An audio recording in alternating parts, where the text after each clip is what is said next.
Dasar Kementerian ATR BPN, yang nantinya kita akan mendengarkan banyak hal berkaitan dengan SKKNI dan KKNI bidang survei kadastral. Nah, perlu saya sampaikan kepada seluruh peserta di pagi hari ini, diharapkan untuk tidak keluar masuk room ya. Jadi kalau sudah masuk silahkan Anda tetap stay di dalam room ini dan jangan keluar masuk room nanti supaya tidak mengganggu kelancaran dari webinar ini sendiri.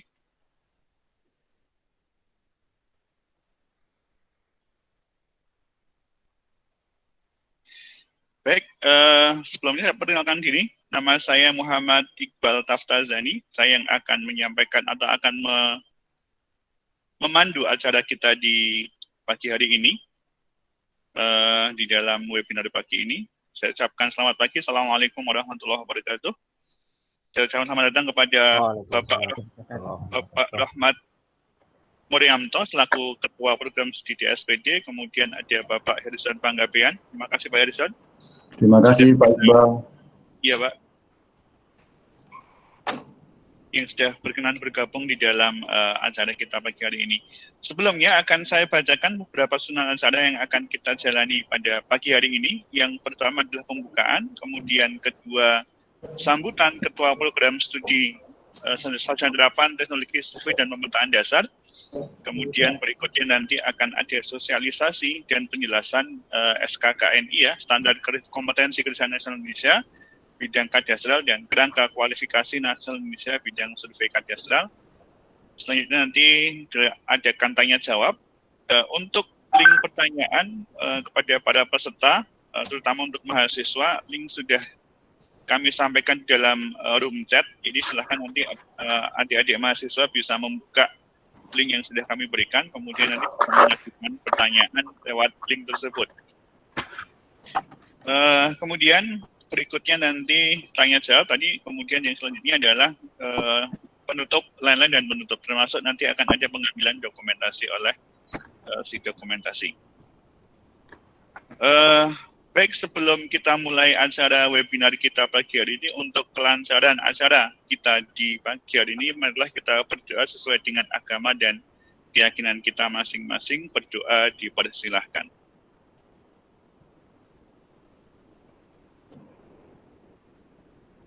Terima kasih. Kembali saya ingatkan, untuk acara kita hari ini dimohon untuk para peserta, adik-adik mahasiswa, untuk tidak menonaktifkan mikrofon. Kalau untuk menyalakan kamera saya persilahkan, tetapi untuk mikrofon mohon tetap dinonaktifkan selama pelaksanaan webinar. Yang selanjutnya, untuk kegiatan kali ini merupakan kegiatan yang wajib untuk teman-teman mahasiswa, jadi mohon Anda bisa mengikuti dengan baik supaya nanti Anda nantinya kalau jika menjadi surveyor ini sangat-sangat penting untuk Anda dapatkan berkaitan dengan survei kadastral.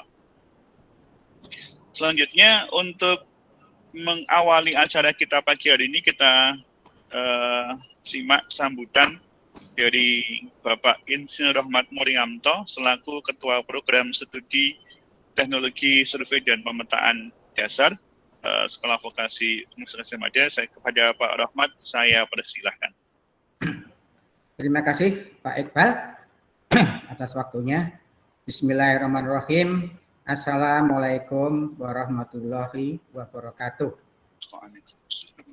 Yang kami hormati Bapak Direktur Pengukuran dan Pemetaan Dasar Kementerian Agraria dan Tata Ruang Badan Pertanahan Nasional, yang dalam kesempatan ini diwakili oleh Bapak Harrison Panggabean beserta jajaran stafnya. Yang kami hormati Bapak Ibu dosen, pengajar program studi Diploma 3 Teknik Geomatika dan alih program studi Sarjana Terapan Teknologi Survei dan Pemetaan Sekolah Vokasi UGM. Yang saya sayangi adik-adik mahasiswa program studi Diploma 3 Teknik Geomatika angkatan 2017 dan angkatan 2018 serta mahasiswa alih program 2019 Sarjana Terapan Teknologi Survei dan Pemetaan Sekolah Vokasi UGM Dan tidak lupa pula yang saya banggakan, para alumni program studi Diploma 3 Teknik Geomatika Sekolah Vokasi UGM yang telah memenuhi undangan kami. Pertama-tama, marilah kita panjatkan puji syukur kehadirat Allah Subhanahu wa Ta'ala yang telah memberikan kita semua kesempatan untuk dapat berkumpul bersama pada pagi hari ini untuk mengikuti acara sosialisasi standar kompetensi Kerja Nasional Indonesia atau yang kenal dengan SKKNI dan penerapan kerangka kualifikasi nasional Indonesia KKNI bidang survei pemetaan yang nanti akan disampaikan oleh Bapak Direktur Pengukuran dan Pemetaan Dasar BPN yang dalam kesempatan ini diwakili oleh Pak Herjon Panggabean. Hal ini tentu saja terkait dengan telah diterbitkannya Surat Keputusan Menteri Ketenagakerjaan nomor 295 tahun 2019 tentang SKKNI bidang kadastral dan Peraturan Menteri Agraria dan Tata Ruang Kepala Badan Pertanahan Nasional nomor 7 tahun 2020 tentang penerapan KKNI bidang survei kadastral.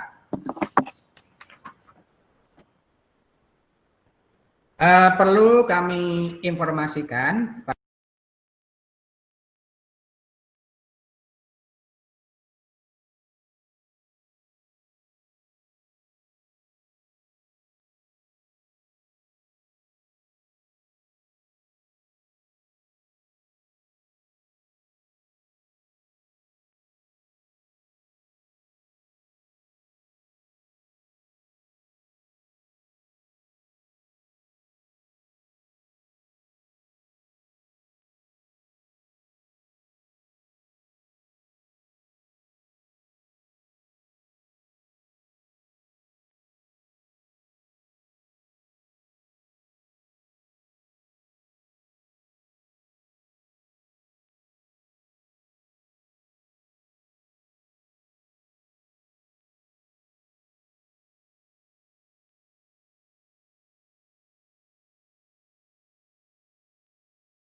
maaf ya, maaf ada sedikit.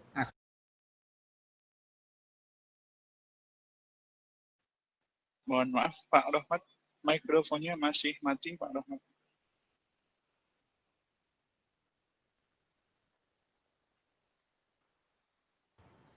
Tes? Ya, oke, sudah Pak. Mohon maaf Pak, ada trouble. Bismillahirrahmanirrahim. Assalamualaikum warahmatullahi wabarakatuh. Yang kami hormati Bapak Direktur Pengukuran dan Pemetaan Dasar Kementerian Agraria dan Tata Ruang Badan Pertanahan Nasional, dalam hal ini diwakili oleh Bapak Herjon Panggabean beserta jajaran stafnya. Yang kami hormati Bapak Ibu dosen pengajar program studi Diploma 3 Teknik Geomatika dan alih program studi Sarjana Terapan Teknologi Survei dan Pemetaan Sekolah Vokasi UGM. Yang saya sayangi adik-adik mahasiswa program studi Diploma 3 Teknik Geomatika angkatan 2017 dan angkatan 2018 serta mahasiswa alih program 2019 Sarjana Terapan Teknologi Survei dan Pemetaan Sekolah Vokasi UGM, dan tidak lupa pula yang saya banggakan para alumni program studi Diploma 3 Teknik Geomatika Sekolah Vokasi UGM yang telah memenuhi undangan kami. Pertama-tama, marilah kita panjatkan puji syukur kehadirat Allah Subhanahu wa Ta'ala yang telah memberikan kesempatan kita semua untuk dapat berkumpul pada pagi hari ini untuk bersama-sama mengikuti acara sosialisasi standar kompetensi Kerja Nasional Indonesia atau yang dikenal dengan SKKNI dan penerapan kerangka kualifikasi nasional Indonesia KKNI bidang survei kadastral yang nanti akan disampaikan oleh Bapak Direktur Pengukuran dan Pemetaan Dasar BPN atau yang mewakilinya. Hal ini tentu saja terkait dengan telah diterbitkannya Surat Keputusan Menteri Ketenagakerjaan nomor 295 tahun 2019 tentang SKKNI bidang kadastral dan Peraturan Menteri Agraria dan Tata Ruang Kepala Badan Pertanahan Nasional nomor 7 tahun 2020 tentang penerapan KKNI bidang kadastral. Selanjutnya, perlu kami informasikan kepada Bapak Direktur atau Bapak Irjon ya yang mewakili bahwa pada saat ini semua kegiatan perkuliahan dan praktek di lingkungan sekolah vokasi UGM sudah tidak ada lagi, Pak, karena memang mahasiswa dalam masa liburan semester. Meskipun sebagian besar dari mahasiswa itu mengisi masa liburan ini dengan berbagai kegiatan akademik seperti melaksanakan KKN dan kerja praktek ataupun magang. Oleh karena itu kami mohon maaf karena acara sosialisasi ini terpaksa kita laksanakan secara daring, apalagi mengingat pandemi COVID-19 yang masih belum mereda. Namun demikian dapat kami informasikan bahwa pada acara sosialisasi pada pagi hari ini insya Allah telah diikuti oleh seluruh mahasiswa kami. Ada sekitar 137 mahasiswa yang terdiri dari mahasiswa alih program yang kami singkat dengan AP, ini sebanyak 21 mahasiswa. Jadi mereka ini adalah mahasiswa lulusan D3 Teknik Geomatika yang melanjutkan studi ke D4 atau mengambil sarjana terapan. Sebagian mereka pada saat ini sedang menempuh KKN dan sebagian yang lain sedang melaksanakan magang di beberapa industri ataupun instansi selama minimal 4 sampai 5 bulan. Selanjutnya ada mahasiswa kami D3 Teknik Geomatika angkatan 2017. Ini sebanyak 73 mahasiswa yang alhamdulillah sebagian besar dari mereka yaitu sekitar 56 mahasiswa telah kami nyatakan lulus dan akan diwisuda insya Allah nanti pada bulan Agustus. Jadi acara pada hari ini memang tepat untuk sekaligus membekali mereka yang nantinya siapa tahu akan bekerja di bidang pertanahan. Kemudian yang ketiga ada mahasiswa kami yaitu program Diploma 3 Teknik Geomatika angkatan 2018. Ini sebanyak 43 mahasiswa. Mereka merupakan angkatan terakhir program Diploma 3 karena memang sejak tahun 2019 kami sudah tidak menerima lagi mahasiswa baru program Diploma 3. Sebagian besar mereka akan melaksanakan kerja praktek, Bapak, yang selama sekitar 1,5 bulan. Jadi demikian tadi mahasiswa yang mengikuti acara sosialisasi pada pagi hari ini. Selain adik-adik mahasiswa, acara pada pagi hari ini juga dihadiri sekitar 30 alumni D3 Teknik Geomatika yang beberapa diantaranya sudah melanjutkan studi S1 dan bahkan sudah S2. Yang kebanyakan dari mereka bekerja di bidang pertanahan, sebagian besar melaksanakan pekerjaan pada saat ini, melaksanakan pekerjaan PTSL, baik di wilayah DIY maupun di luar DIY. Kemudian pada kesempatan ini, saya juga ingin memperkenalkan kepada Bapak Irjon, staf dosen pengajar kami, Pak. Saya akan mulai dari Pak Waljianto. Selamat pagi, Pak Waljianto. Pak Waljianto ada nggih? Selamat pagi. Assalamualaikum warahmatullahi wabarakatuh. Waalaikumsalam. Pak Waljianto ini pada saat ini menjabat sebagai Sekretaris Departemen Teknologi Kebumian Sekolah Vokasi UGM. Jadi perlu kami informasikan Pak Irjon, setelah struktur organisasi, program studi Diploma 3 Teknik Geomatika, dan juga program studi sarjana terapan Teknologi Survei dan Pemetaan Dasar, itu merupakan salah satu program studi di bawah Departemen Teknologi Kebumian Sekolah Vokasi UGM. Nah, Pak Waljianto ini selaku Sekretaris Departemen. Mungkin saya informasikan juga Pak Irjon bahwa saya dan Pak Waljianto ini secara resmi sebetulnya adalah dosen S1 Teknik Geodesi UGM yang istilahnya dihome-base-kan untuk membantu mengelola program diploma di lingkungan sekolah vokasi. Pada saat ini, Pak Erjon, kami baru memiliki 8 dosen yang murni statusnya sebagai dosen sekolah vokasi UGM. Kami perkenalkan satu demi satu. Yang pertama adalah Pak Hidayat Panuntun. Selamat pagi Pak Hidayat Panuntun. Selamat pagi Pak Rahmat dan Pak Ersan dan semua peserta webinar. Assalamualaikum warahmatullahi wabarakatuh. Waalaikumsalam warahmatullahi wabarakatuh. Pak Panuntun ini adalah lulusan S3 Kyoto University Jepang. Oke. Kemudian ada Ibu Wahyu Marta. Selamat pagi Pak Rahmat, Pak Erjon. Selamat pagi Bu Wahyu Marta. Kemudian ada Pak Muhammad Iqbal yang tadi bertindak sebagai moderator acara. Beliau pada saat ini juga menjabat sebagai manajer unit penelitian dan pengabdian pada masyarakat serta kerjasama di Sekolah Vokasi UGM. Selanjutnya kami juga memilih staf lagi, laki-laki ini Pak Anindya Sri Chandra. Selamat pagi Pak Anin. Beliau pada saat ini menjabat sebagai Kepala Lab Surveying. Kemudian ada dosen wanita lagi, yaitu Ibu Anissa Farida. Selamat pagi Bu Anissa.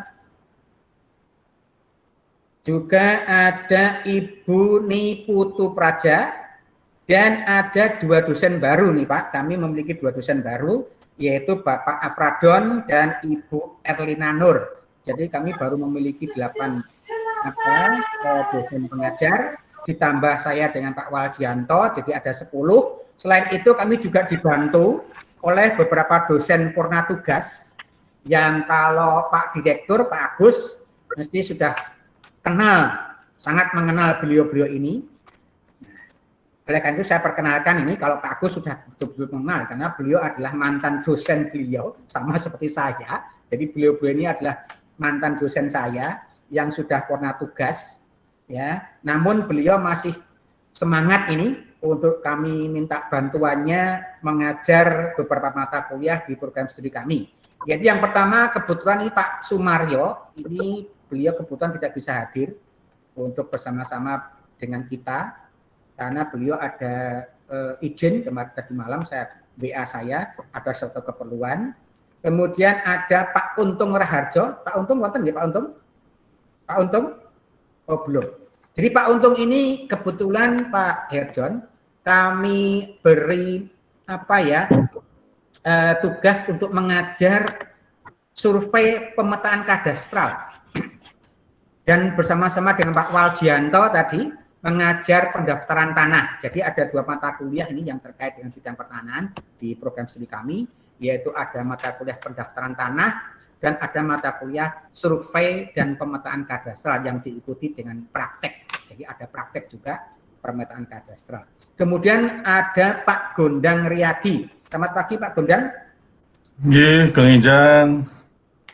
Kang Ijang, Pak. Pak, dosen-dosen kami yang mengajar di program studi kami. Baiklah, saya tidak terlalu lama ini, saya cukupkan sekian saja sambutan dari saya. Sekali lagi, kami selaku pengelola program studi tidak lupa mengucapkan banyak terima kasih atas kesediaan Bapak Direktur yang dalam ini diwakili oleh Pak Erjon, yang telah berkenan meluangkan waktunya untuk memberikan semacam pencerahan kepada kami semua yang hadir terkait dengan permasalahan SKKNI dan KKNI bidang kadastral pada pagi ini. Semoga apa yang disampaikan oleh Pak Erjon dapat memberikan manfaat yang sebesar-besarnya bagi kami semua. Amin ya rabbal alamin. Billahi taufiq wal hidayah. Wassalamualaikum warahmatullahi wabarakatuh. Saya kembalikan waktu ke moderator. Baik, terima kasih Pak Rahmat yang telah memberikan sambutannya di pagi hari ini berkaitan dengan kuliah khusus kita, kuliah di pagi hari ini. Nah, Bapak, Ibu, dan adik-adik mahasiswa dan alumni yang saya hormati, selanjutnya kita akan dengarkan paparan dari Pak Hirson. Sebelumnya saya bacakan CV beliau. Yang pertama, nama beliau Insinyur Hirson Panggabean, Magister of Science. Beliau lahir di Kutaraja, Banda Aceh. Kemudian tempat tinggal sekarang beliau di Jalan Satria nomor 14 Pekanbaru. Jadi ini melaju ya Pak Harrison ya, Jakarta Pekanbaru ini Pak. Nah, kemudian saat ini beliau bertugas sebagai Kepala Subdirektorat di Ditjen Infrastruktur Keagrarian di BPN, Kementerian ATR BPN yang beralamat di Jalan Kuningan Barat 1 nomor 1 Jakarta Selatan. Sebelumnya beliau pernah bertugas di beberapa tempat, ini saya bacakan. Yang pertama sebagai Kepala Seksi di Riau dan Kepulauan Riau, mungkin di Kepala Seksi di Kantah ya Pak ya. Kemudian yang kedua sebagai Kepala Bidang di Riau, mungkin Kanwil atau mungkin masih di Kantah, Kanwil mungkin ya. Kemudian sebagai Kepala Kantor Wilayah di Sumatera Barat, dan kemudian sebagai Kasubdit dan pernah menjabat sebagai Pelaksana Tugas Direktur di BPN Pusat Jakarta. Baik, itu sedikit perkenalan dari Pak Hirson Panggabean berkaitan dengan CV beliau. Selanjutnya saya persilahkan kepada Pak Hirson untuk menyampaikan paparannya berkaitan dengan SKKNI dan KKNI bidang kajian. Monggo Pak, saya persilahkan. Terima kasih Pak Iqbal, Pak Moderator. Mohon izin saya share screen Pak ya. Ya Pak, silakan Pak. Escape dulu.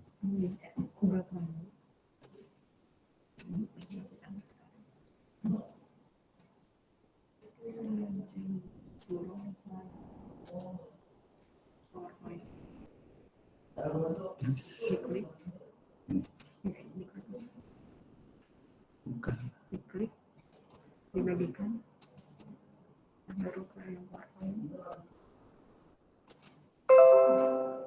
Sudah masuk Pak Iqbal? Pak Iqbal? Oke, sudah masuk. Di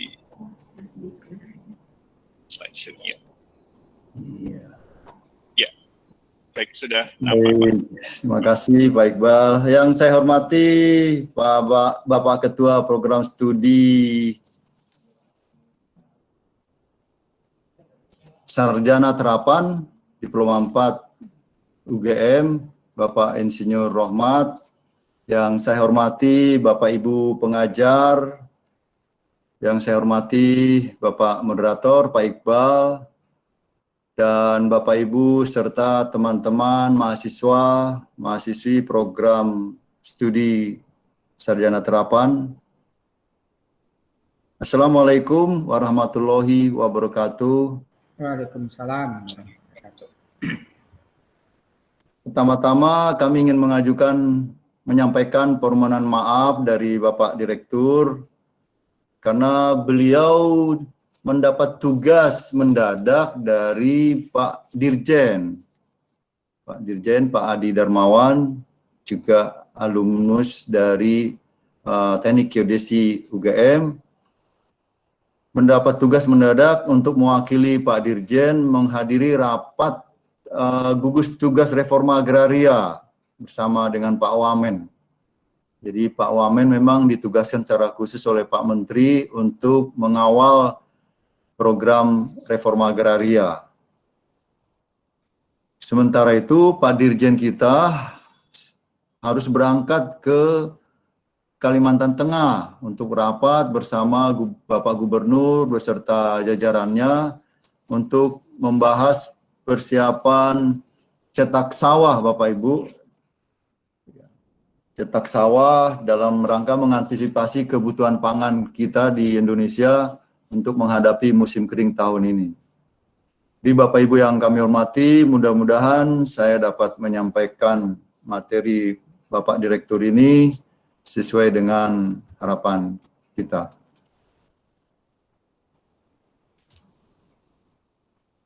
Bapak Ibu yang kami hormati, sebagaimana disampaikan oleh Bapak Menteri pada pembukaan rapat kerja nasional yang baru lalu, bahwa ada 7 proyeksi ATR BPN tahun 2025 yang harus kita kerjakan dalam rangka mewujudkan ATR BPN menjadi institusi yang maju dan modern.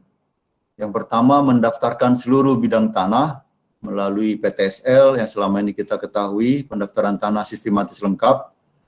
Dulu namanya PRONA sebelum tahun 2017. Kemudian mewujudkan rencana detail tata ruang di seluruh wilayah untuk memaksimalkan pemanfaatan dan pengendalian ruang. Meningkatkan standar kompetensi sumber daya manusia menuju birokrasi standar dunia, menjadi pusat informasi pertanahan dan tata ruang berbasis teknologi informasi dengan inovasi dan kolaborasi, memberlakukan stel-sel positif atau asuransi pertanahan untuk mengatasi kerugian masyarakat akibat sengketa pertanahan. Meningkatkan penerimaan negara bukan pajak sebanyak 10 kali dengan layanan informasi pertanahan dan tata ruang sebagai basis penerimaan negara. Dan mewujudkan kantor layanan modern berstandar dunia dengan memberikan produk dan layanan pertanahan dan tanah dan tata ruang secara elektronik. Bapak Ibu, sesuai dengan tugas pokok dan fungsi kami fokus di yang kami kasih list merah ini, yaitu meningkatkan standar kompetensi SDM menuju birokrasi standar dunia. Program strategis, program prioritas kementerian selama dalam periodenya Pak Menteri kita ini sekarang, yaitu yang ditugaskan oleh Bapak Presiden, yaitu mendaftarkan tanah seluruh Indonesia. Itu diproyeksikan ada 126 juta bidang. Ini merupakan amanat pasal 19 Undang-Undang Pokok Agraria nomor 5 tahun 1960. Bahwa negara wajib mendaftarkan seluruh bidang tanah yang ada di Indonesia ini. Kemudian reforma agraria melalui legalisasi aset dan melalui redistribusi tanah. Kemudian pemberantasan mafia tanah dan pengadaan tanah untuk jalan tol, pembangkit listrik, bandara, pelabuhan. Ini program-program yang menjadi prioritas ditugaskan oleh Bapak Presiden, ya. Dan sekarang kita sudah sama-sama menikmati kemana-mana sekarang dengan jalan tol bisa lebih cepat. Bapak Ibu, kami lebih fokus untuk percepatan pendaftaran tanah. Ini pasal 19 menyatakan bahwa untuk menjamin kepastian hukum oleh pemerintah diadakan pendaftaran tanah di seluruh wilayah Republik Indonesia menurut ketentuan-ketentuan yang diatur dengan peraturan pemerintah. Sebelum tahun 2017, ya, itu percepatannya lambat, ya, sejak tahun 1960 sampai 2016 melalui program PRONA dan juga rutin masyarakat secara kesadarannya masing-masing datang ke BPN. Itu tidak terlalu menggembirakan jumlahnya, masih di bawah 30 juta bidang tanah yang terdaftar. Nah, sejak tahun 2017, sejak periode Pak Presiden kita, itu dilakukan percepatan pendaftaran tanah. Tahun 2017 ditargetkan 5 juta bidang, yang sebelumnya hanya 1 juta maksimal, menjadi 5 kali lipat 5 juta. Tentu kita terkaget-kaget, tersentak, karena harus dalam waktu yang bersamaan mempersiapkan infrastrukturnya, jumlah juru ukurnya, peralatan ukurnya, dan lain sebagainya. Kemudian 2018 ditargetkan 7 juta bidang, 2019 9 juta, 2020 10 juta, dan seterusnya diproyeksikan tahun 2025 sudah harus terdaftar seluruhnya yang 125 juta bidang itu. Tentu Bapak Ibu akan bertanya untuk apa segera itu didaftarkan seluruhnya, mungkin nanti akan kita jawab di dalam sesi tanya jawab.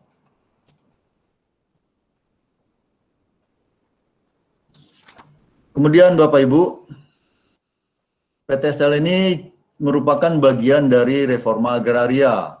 Ini dia, tadi sudah kami sebutkan, 2017 tiba-tiba dipercepat sebanyak 5 juta, dan seterusnya sampai nanti 2025, setelah seluruhnya terdaftar, maka akan diberlakukan stelsel positif.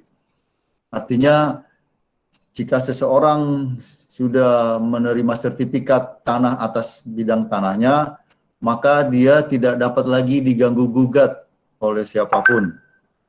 Itu stelsel positif. Jadi sertifikatnya berlaku mutlak. Kalau yang selama ini berlaku adalah stelsel positif tendensi negatif. Artinya sertifikat itu adalah tanda bukti hak terkuat dan terpenuh, ya, dapat diwariskan turun-temurun, ya, sepanjang tidak ada pihak-pihak yang beritikat baik yang dapat membuktikan bahwa bidang tanah itu milik dia. Kalau ternyata tanah itu adalah milik yang menggugat dan pengadilan dia menang, maka sertifikat itu dapat dibatalkan demi hukum.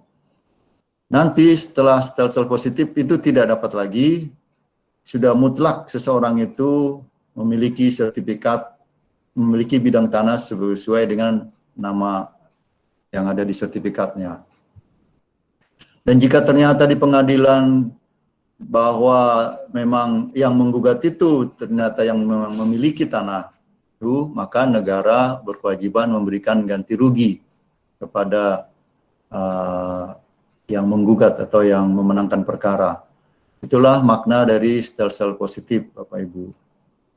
Nah, untuk melakukan percepatan itu ada 4 komponen akselerasi material, peta dasar yang kita peroleh dari BIK, citranya dari LAPAN, kemudian metode PTSL selama ini kita lakukan, kemudian SDM, dan tentunya anggaran. Nah, ternyata Bapak Ibu, untuk mengerjakan 5 juta bidang di tahun pertama 2017 yang lalu, itu juru ukur kita tidak cukup. Pada saat itu hanya kurang lebih 2.000. Untuk mengerjakan 5 juta jelas tidak cukup. Kita butuh setidaknya 5.000 juru ukur. Karena itu melalui Peraturan Menteri Nomor 33 Tahun 2016 tentang Surveyor Kadastra Berlisensi, kita libatkan masyarakat yang berprofesi di bidang survei dan pemetaan, termasuk juga nanti adik-adik mahasiswa lulusan dari program sarjana terapan ini, menjadi surveyor kadastra berlisensi. Kami sebut surveyor kadastra berlisensi. Surveyor kadastra berlisensi ini adalah mitra kita yang terdiri dari surveyor kadastra dan asisten surveyor kadastra. Apa itu surveyor kadastra? Yaitu seorang yang ahli dan terampil di dalam proses survei dan pemetaan dan bertanggung jawab mutlak atas hasil pekerjaannya. Sedangkan asisten surveyor kadastra seorang yang terampil di dalam bidang survei dan pemetaan dan di bawah supervisi seorang SK. SK ini sederhananya adalah sarjana, kemudian yang ASK ini non-sarjana. Ini nanti ada lagi kategori-kategori berikutnya, nanti kita akan sampai ke sana. Nah, Bapak Ibu, setidaknya ada 4 aspek yang terkait dengan survei kadastra berlisensi itu. Yang pertama, bahwa surveinya adalah survei dengan aspek khusus, ya, menyangkut teknis, legal, dan administrasi. Dan yang kedua, merupakan bagian dari sistem pendaftaran tanah, jadi dia tidak berdiri sendiri. Kemudian, si SKB itu juga harus bertanggung jawab penuh di hadapan hukum. Jadi lifetime warranty. serta dia diberikan akses data pertanahan yang bersifat rahasia negara. Jadi sebelum melakukan prakteknya, si SKB tersebut harus diambil sumpah di hadapan Bapak Kakanwil sesuai dengan wilayah kerja yang diinginkan oleh si SKB itu.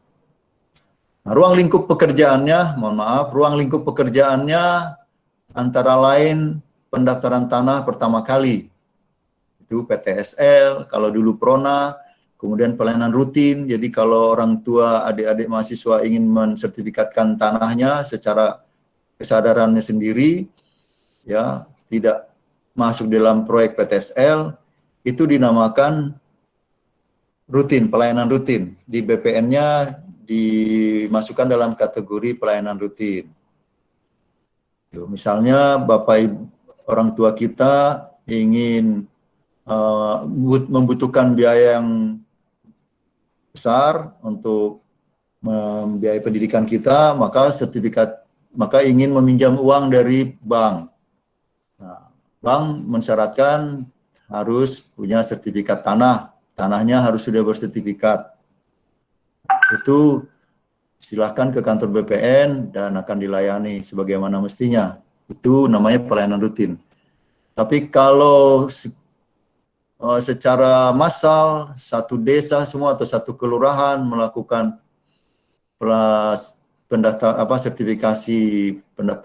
sertifikasi bidang tanahnya, ya itu kita masukkan dalam kategori sistematis melalui program PTSL.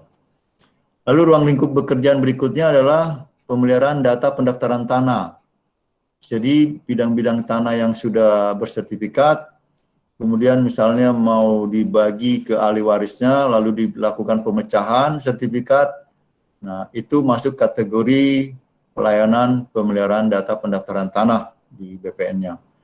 Kemudian rekonstruksi batas bidang tanah. Batas bidang tanah kita hilang di lapangan, sudah bersertifikat.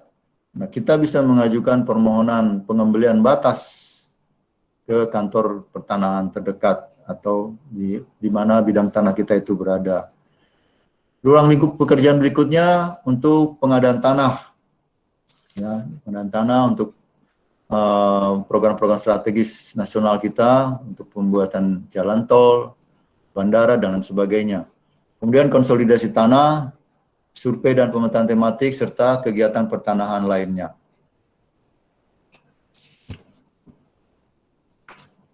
Bagi seorang surveyor kadaster berlisensi, ya, itu disyaratkan harus memiliki kompetensi kerja dan memiliki lisensi. Bapak Ibu, ini sekarang kita sedang melakukan uji coba terhadap SKKNI yang tadi disebutkan oleh Bapak Ketua Program Studi, SKKNI bidang kadastral, Keputusan Menteri Tenaga Kerja nomor 295 tahun 2017. Nanti calon surveyor kadaster berlisensi sebelum dia mendapat lisensi dari Kementerian ATR BPN, dia harus mempunyai kompetensi kerja. Artinya dia memiliki pengetahuan, keterampilan, dan sikap kerja yang sesuai dengan standar yang ditetapkan. Ini dilakukan ujiannya di lembaga swasta yang disebut dengan LSP, Lembaga Sertifikasi Profesi, yang mendapat izin dari BNSP, Badan Nasional Sertifikasi Profesi.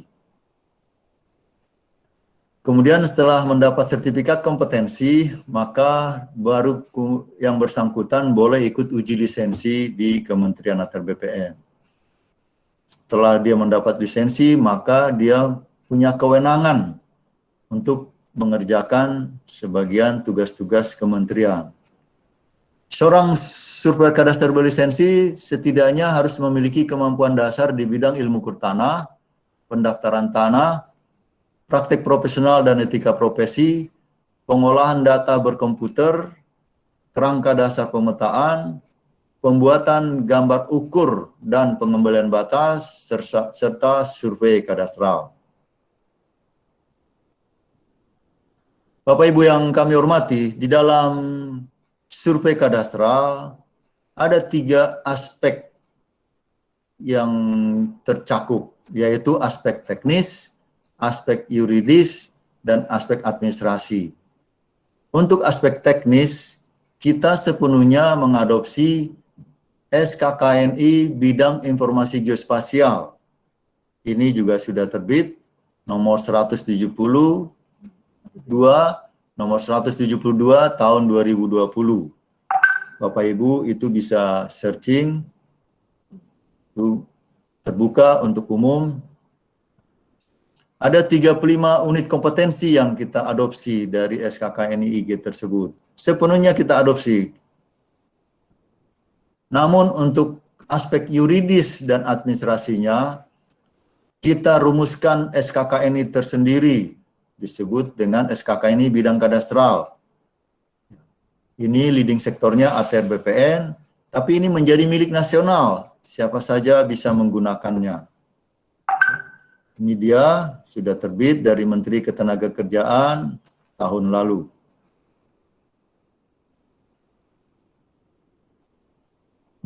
Berikut Bapak Ibu, bagan alur penyusunan SKKNI dan KKNI.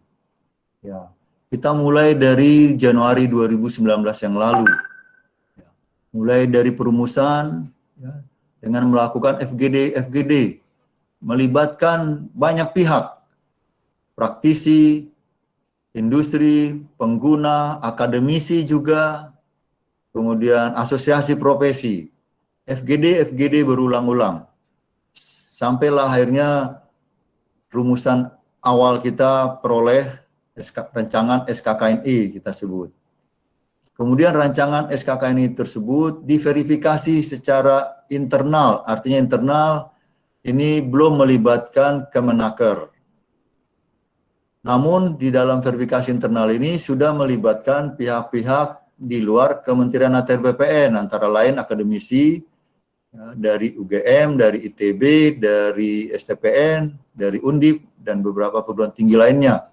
Kemudian juga kita melibatkan asosiasi profesi, asosiasi industri, dan lain sebagainya. Ini kita lakukan di Jakarta selama 3 hari. Oh, mohon maaf, verifikasi ini dilakukan secara internal oleh tim verifikasi yang berjumlah 13 orang. Lalu setelah diverifikasi internal, baru kemudian kita buka konvensi. Prakonvensi rancangan SKKNI yang kedua. Ini tadi yang pertama, kita perbaiki hasil verifikasi internal menjadi SKKNI yang kedua. Kita prakonvensikan waktu itu di Semarang, ya, selama 3 hari, unsur-unsur yang hadir, dunia usaha, dunia industri, profesi, akademisi, lembaga sertifikasi, lembaga pelatihan dan pendidikan, serta pemerintah terkait. Hasil dari prakonvensi barulah diverifikasi secara eksternal oleh Kemnaker. Setelah diverifikasi dan lolos dari Kemnaker, baru kita adakan konvensi yang juga dihadiri oleh seluruh stakeholder terkait. Ini kita lakukan di Jakarta selama 3 hari, baru kemudian ditetapkan. Ditetapkan tanggal 10 Oktober 2019.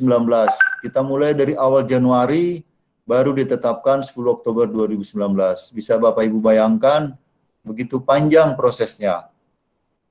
Tiap 1 minggu itu bisa 2-3 kali kita berdiskusi, berapat, mengundang banyak pihak untuk menggali masukan-masukan. Setelah terbit SKK ini, kemudian kita harus rumuskan KKNI, Kerangka Kerja Nasional Indonesia.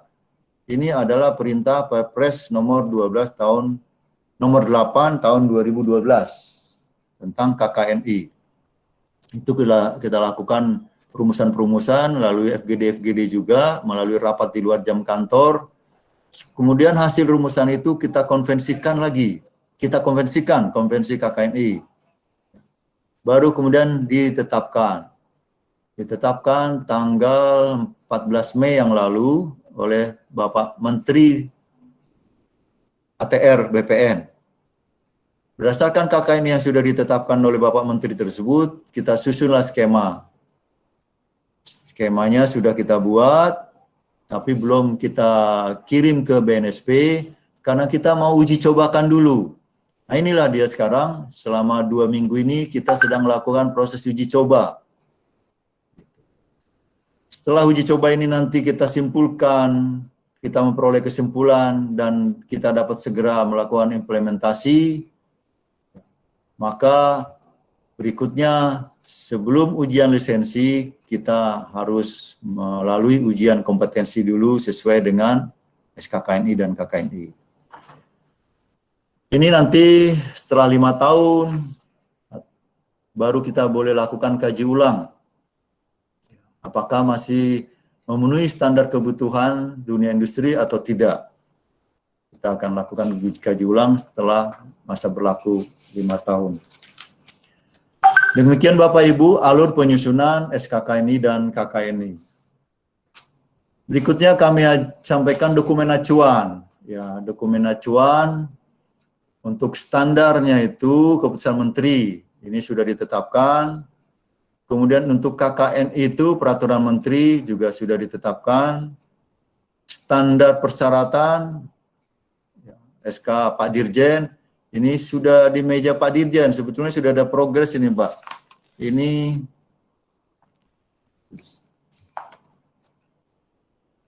proses pengesahan.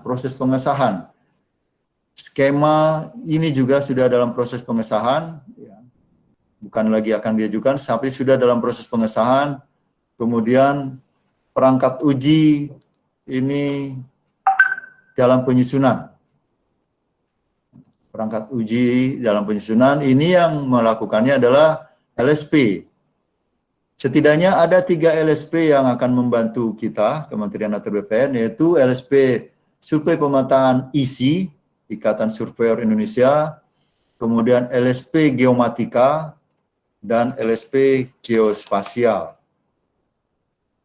Sekarang uji coba di lantai 2, di atas, di aula, ya, itu melibatkan ketiga LSP tersebut.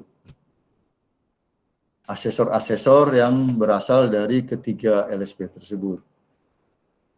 Banyak yang sudah senior, sudah sepuh. Ada yang pensiunan dari BPN, ada yang pensiunan dari BIK, pensiunan dosen, menjadi asesor untuk terus berperan dalam rangka meningkatkan SDM pengukuran. Bapak Ibu, tadi kami sebutkan soal KKNI, bidang survei kadastral dan berikut ini KKNI bidang survei kadastral dan pengemasannya. Ada 5 jenjang Bapak Ibu. Ada 5 jenjang. Jenjang yang terendah itu asisten survei kadastral pertama. KKNI level 2. Itu ada unit kompetensi. Ini umumnya adalah lulusan BLK, Balai Latihan Kerja milik Kemnaker itu. Ada 12 BLK seluruh Indonesia yang aktif membantu kami. Kemudian lulusan SMK Geomatika. Ada 68 di seluruh Indonesia. Itu lulusannya adalah menjadi ASK pertama. Persyaratan kualifikasinya setidaknya itu dia di level 2. Kemudian ada asisten survei kadastral muda. Ini D1. Program D1 di Jogja itu ada STPN, Sekolah Tinggi Pertanahan Nasional. Program D1 itu masuk kategori ASK muda. Level 3. Dia harus menguasai setidaknya 11 unit kompetensi. Boleh lebih, tapi minimal 11 unit. Karena standar itu minimal ya, standar minimal. Kemudian ada asisten surveyor kadastral madya. Jadi lulus D1, dia menjadi ASK muda, punya pengalaman kerja 2 tahun, ya. Dia sudah memenuhi syarat untuk dikategorikan menjadi ASK madya. Artinya dia boleh ikut ujian kompetensi untuk level ASK Madya. Level 4, itu dia harus menguasai setidaknya 10 unit kompetensi. Lalu ada level 6, surveyor kadastral muda. Ini lulusan D4, bidang survei pemetaan atau geomatika, lulusan S1, juga bidang survei pemetaan, itu berhak untuk mengikuti uji kompetensi level 6, survei kadastral muda. Dan yang terakhir adalah survei kadastral madya. Level 6 punya pengalaman 2 tahun, dia bisa menjadi naik ke level 7. 2 minggu lalu kita mengadakan uji coba untuk 2 level ini, itu full secara daring, secara online. Karena ujiannya lebih banyak mengevaluasi portofolio pengalaman kerjanya untuk yang level 7. Yang level 6 dengan wawancara dan digali melalui proses wawancara yang mendalam. Namun untuk ASK Madya Muda dan Pertama ini memang harus ketemu antara asesor dengan si asesi yang akan diuji. Karena ada observasi lapangan, ada demonstrasi di dalam proses uji cobanya. Bapak Ibu yang kami hormati, berikut skema sertifikasi kompetensi sebagai persyaratan sertifikasi. Tadi sudah kami sebutkan, ya, jenjang 2, ya lulusan SMK Geomatika, kemudian non-SMK Geomatika dengan pelatihan atau pengalaman, kemudian dia lulusan BLK jenjang 2 atau otodidak minimal 3 tahun, ikut proyek pengukuran selama 3 tahun. Jenjang 3, ini tadi sudah kami sebutkan juga, dia lulusan D1 Surta atau BLK jenjang 3, lulus SMK Geomatika dengan pengalaman 1 tahun, lulus SMK non-geomatika dengan pengalaman 2 tahun, atau otodidak minimal 5 tahun. Lalu yang jenjang 4, ASK Muda, pengalaman 2 tahun, lulusan D1 Surta dengan pengalaman 2 tahun, kemudian lulusan BLK, jenjang 4, lulusan SMK Geomatika, pengalaman 2 tahun, lulusan non-SMK Geomatika, pengalaman 3 tahun, atau otodidak minimal 7 tahun, ikut proyek selama 7 tahun. Untuk jenjang 6, surveyor kadastral muda, ini adik-adik lulusan program studi sarjana terapan diploma 4, ini masuk dalam kategori jenjang 6, atau level 6. Ya. Dia lulusan S1 Teknik Geodesi Geomatika dengan pelatihan, pengalaman 1 tahun, lulusan D4 Pertanahan dengan pelatihan atau pengalaman 1 tahun. Jadi dia bisa lulus, baru lulus, fresh graduate, ya, atau ya, dengan pengalaman, dengan pelatihan, atau kalau dia tidak ikut pelatihan, pengalamannya sudah minimal 1 tahun. Lalu mantan pegawai BPN, ya, dengan masa kerja 20 tahun di bidang kadastral secara terus-menerus, jadi tidak terpotong, bukan akumulasi, tapi terus-menerus 20 tahun. Untuk jenjang 7, ini SK Muda dengan pengalaman 2 tahun atau pelatihan jenjang 7, SK Muda dengan pengalaman 3 tahun, dan SK Muda dengan pengalaman kerja 15 tahun. Bapak Ibu mungkin pernah dengar KJSKB, Kantor Jasa Surveyor Kadastar Berlisensi. Itu seperti PPAT, ya. Kita tentu tidak asing lagi dengan PPAT karena setiap 100 meter, 200 meter minimal itu ada kantor PPAT di kota-kota besar. Nah, kalau teman-teman PPAT itu menjadi mitra BPN di bidang yuridisnya, membuat akte dan lain sebagainya. Nah, kalau KJSKB itu mitra BPN di bidang teknis pengukuran. Itu di Jogja sudah banyak, setidaknya lebih dari 5 kantor jasa surveyor kadaster berlisensi di Jogja. Ya. Nah, nanti pemimpin KJSKB itu kita syaratkan harus lulus jenjang 7. Karena di jenjang 7 ini nanti ada unit-unit kompetensi yang terkait dengan bagaimana mengelola proyek, bagaimana merancang anggaran, bagaimana memanage SDM, dan seterusnya.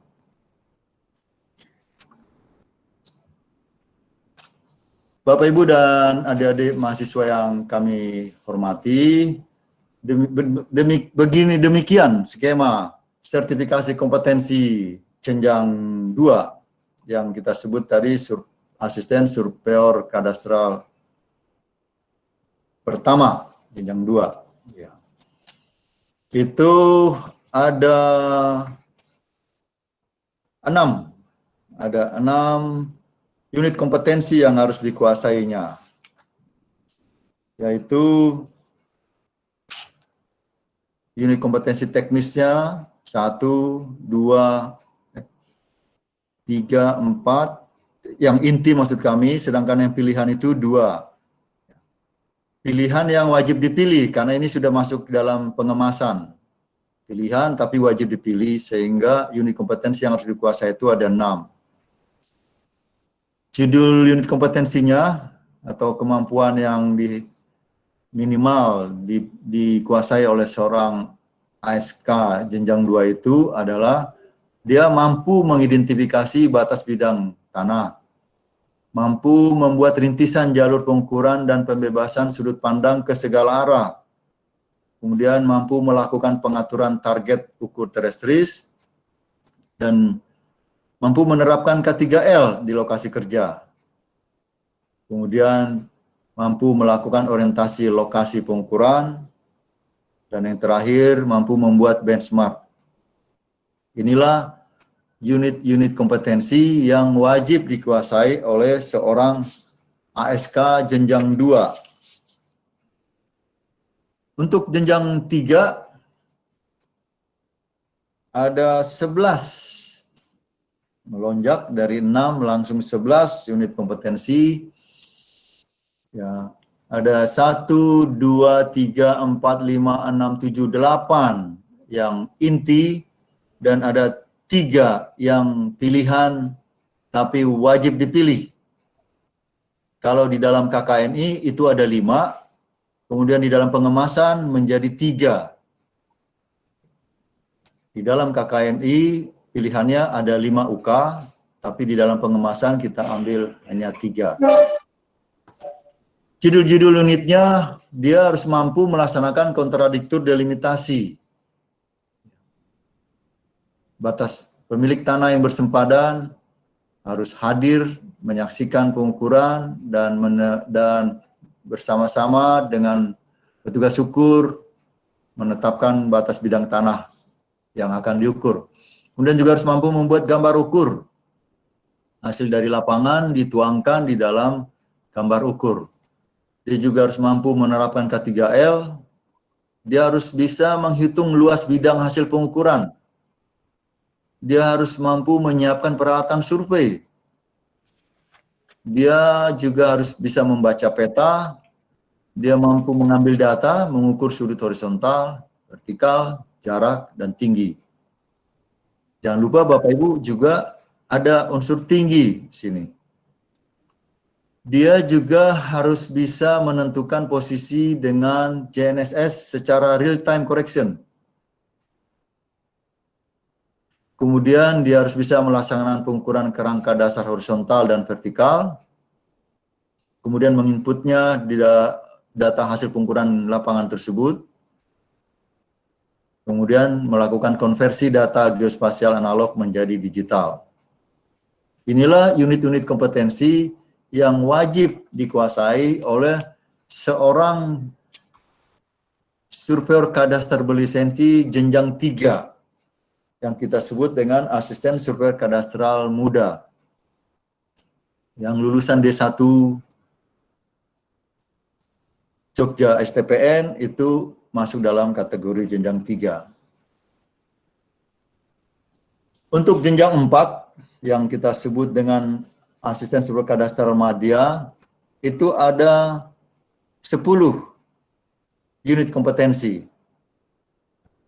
Antara lain mengidentifikasi bidang tanah pada peta pendaftaran, melakukan stake out titik di lapangan dengan GNSS secara real time correction, mengolah data pengukuran sudut horizontal, vertikal, jarak dan tinggi, menyajikan peta bidang tanah, menentukan posisi dengan GNSS secara real time correction, menerapkan K3L, membuat surat ukur atau SU sering kita sebut, melakukan stake out, pengembalian titik di lapangan dengan menggunakan alat ukur sudut, jarak dan tinggi, melakukan pembuatan peta situasi hasil pengukuran. Bapak Ibu, ini yang kode IG ini adalah yang kita adopsi dari SKKNI IG, Informasi Geospasial, yang nomor 172 tahun 2020 itu. Sedangkan yang kodenya KDT ini, itu yang SKKNI Kadastral, ya, yang nomor 295 tahun 2019.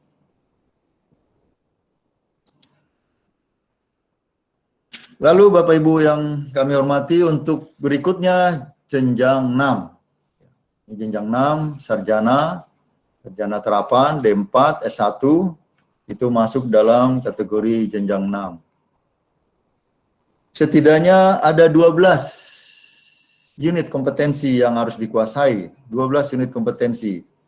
4 diantaranya pilihan, 8 yang inti. Apa saja unit kompetensi yang harus dikuasai oleh seorang surveyor kadastral jenjang 6? Antara lain adalah dia mampu, ya, sudah mampu menjamin mutu gambar ukur. Jadi bukan hanya membuat gambar ukur, tapi dia juga harus menjamin mutu dari gambar ukur itu. Dia juga harus mampu, berani, bersedia menjamin mutu peta bidang tanah, hasil pekerjaannya, maupun hasil pekerjaan asistennya, bawahannya. Dia juga harus mampu mengelola tim kerja, ya, karena seorang surveyor kadastral biasanya mempunyai anggota tim sebanyak 4 atau sampai 5 asisten surveyor kadastral. Lalu dia harus mampu melaksanakan pengukuran GNSS statik, kemudian mengolah data kerangka dasar horizontal dan vertikal, membuat laporan hasil pengukuran, menerapkan K3L, menjamin mutu surat ukur, menyiapkan peta kerja, melakukan pemberian sistem koordinat peta, melakukan transformasi sistem koordinat, dan terakhir adalah membuat basis data spasial.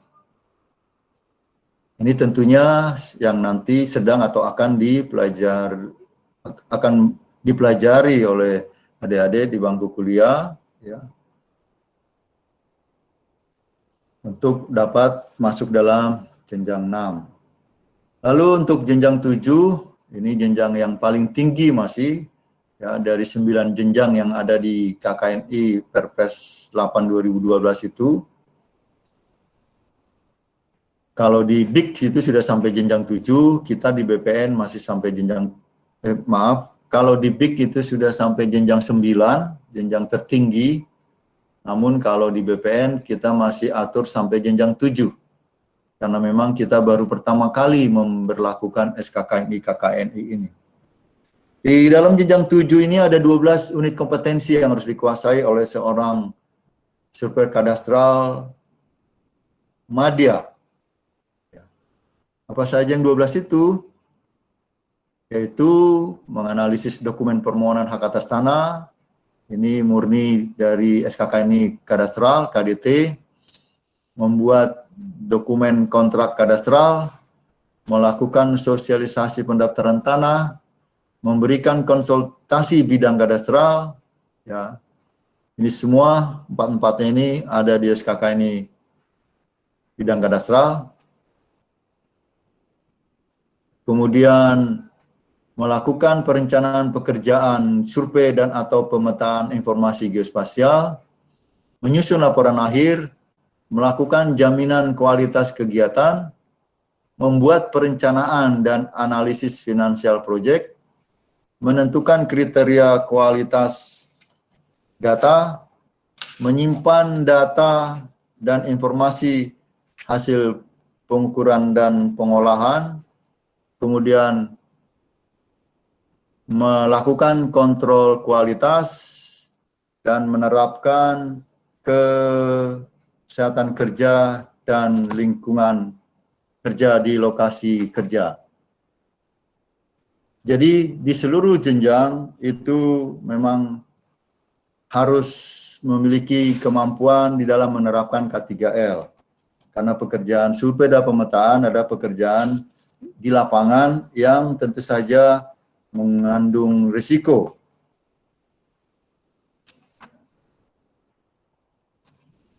Baik, demikian Bapak Ibu yang dapat kami sampaikan pada kesempatan pagi hari ini.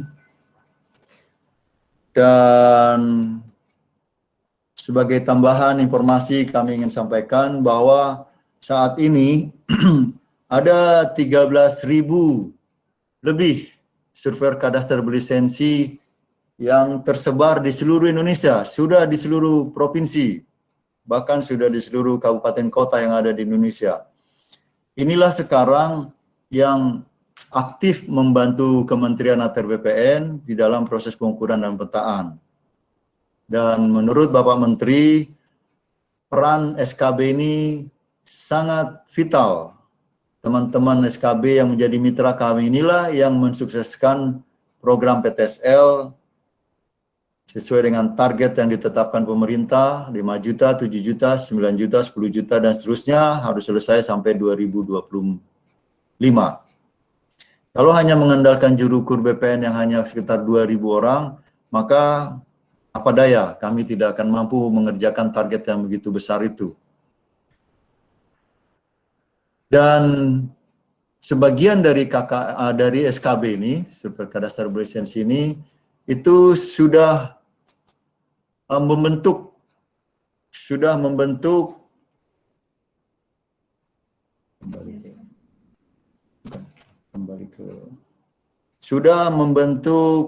yang dinamakan dengan, sudah keluar ya Pak Iqbal ya? Sudah Pak, sudah Pak. Ya, sudah membentuk yang dinamakan dengan KJSKB yang sudah kami sebutkan tadi.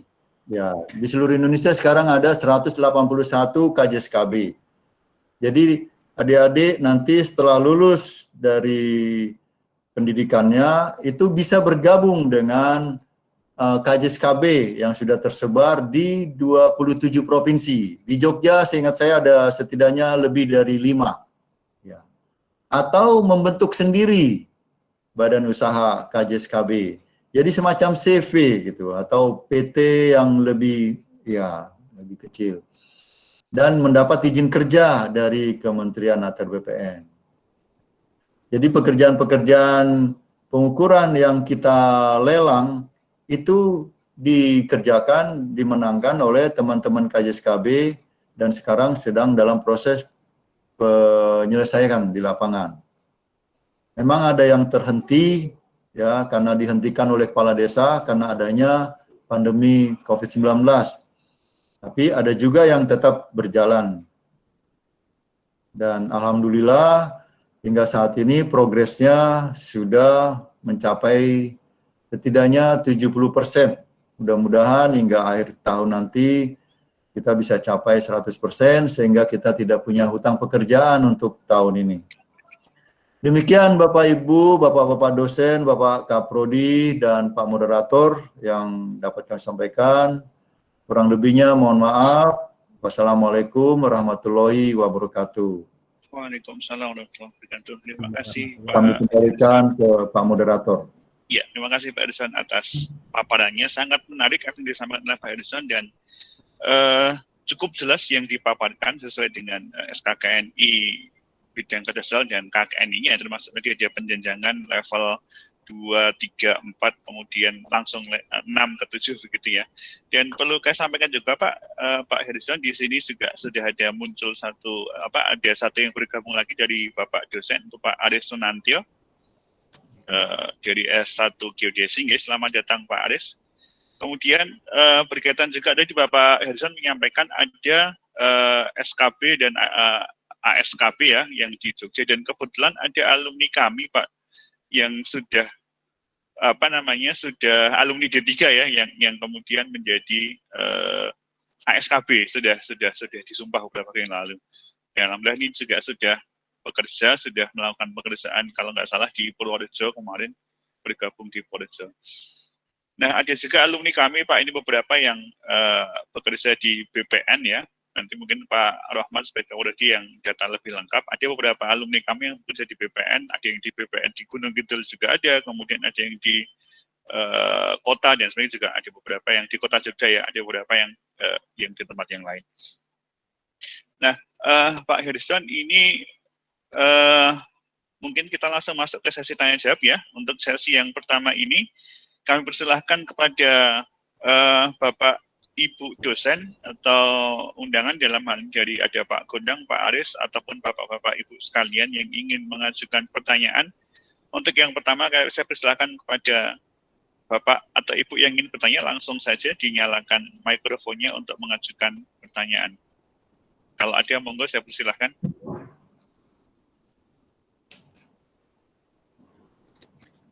Mungkin saya Pak. Oke, monggo Pak Gondang. Selamat siang Pak Irjan. Selamat siang Pak Gondang. Pak Irjan, saya mau menanyakan untuk yang level berapa yang tadi ya Pak Irjan ya? Level 6 apa ya? 6 mungkin Pak Irjan. Iya, Yang 6 tadi. Berarti kalau nggak salah ada koreksi sudut apa ya? Sudut horizontal tinggi sama itu ya Pak Irjan ya? Kalau nggak salah. iya Pak. Ya, tetapi di atas tadi disebutkan alat yang dipakai itu GNSS atau GPS. Nah, biasanya koreksi sudut jaraknya ya gimana Pak? Saya kata. Atau mungkin ditambahi alat yang dipakai yang terestris Pak. Jadi selain GNSS juga yang terestris, maksudnya total section. Jadi ada koreksi sudut maupun sudut horizontal maupun tinggi. Saya kira gitu Pak Irzan. Kalau ukurnya pakai GPS, yang saya indikan kan koreksi sudut jarak itunya nggak ada ya Pak ya. Untuk yang level 6 kalau nggak salah Pak. Saya cuma sekilas tadi melihatnya. Saya kira itu. Iya Pak ya. Iya, saya coba ulang lagi Pak ya, di dalam UK level 6 itu ada menjamin mutu gambar ukur, menjamin mutu peta bidang tanah, mengelola tim kerja, melaksanakan pengukuran GNSS statik, lalu mengolah data kerangka dasar horizontal dan vertikal. Ini dengan TS ya. Ini kita dengan menggunakan alat total station, Pak Gondang. Ya. Kemudian ya, lalu membuat laporan hasil pengukuran, kemudian berikutnya menerapkan K3L, menjamin mutu surat ukur, menyiapkan peta kerja, melakukan pemberian sistem koordinat peta, dan melakukan transformasi sistem koordinat, membuat basis data spasial. Begitu Pak Gondang. Ya, jadi kalau yang pertama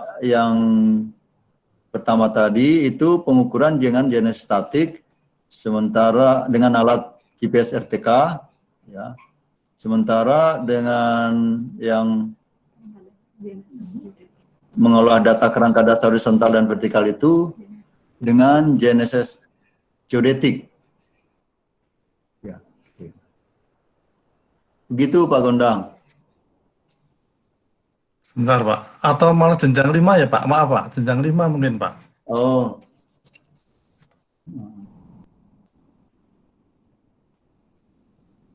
Nah, di dalam SKK ini kita ini, Pak Gondang, itu tidak ada jenjang 5, Pak. Tidak ada jenjang 5, jadi paling tinggi untuk tingkat operator itu hanya sampai jenjang 4. Jadi jenjang 2, 3, dan 4. Sementara untuk tingkat ahli itu hanya jenjang langsung jenjang 6 dan 7. Begitu, Pak Gondang.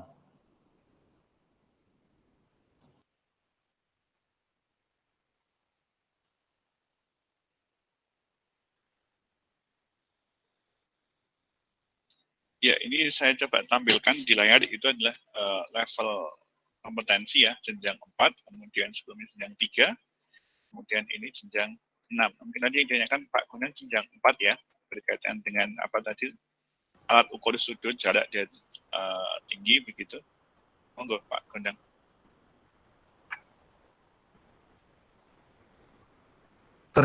Pengolahan sudut horizontal itu, Pak. Kemudian vertikal dan jarak. Itu kalau kita ngukurnya pakai GNSS, ngolah sudutnya gimana, Pak?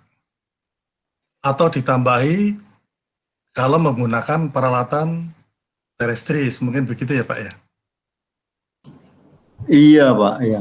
Kalau untuk mengolah sudut itu tetap kita pakai Terestris ya, Pak ya?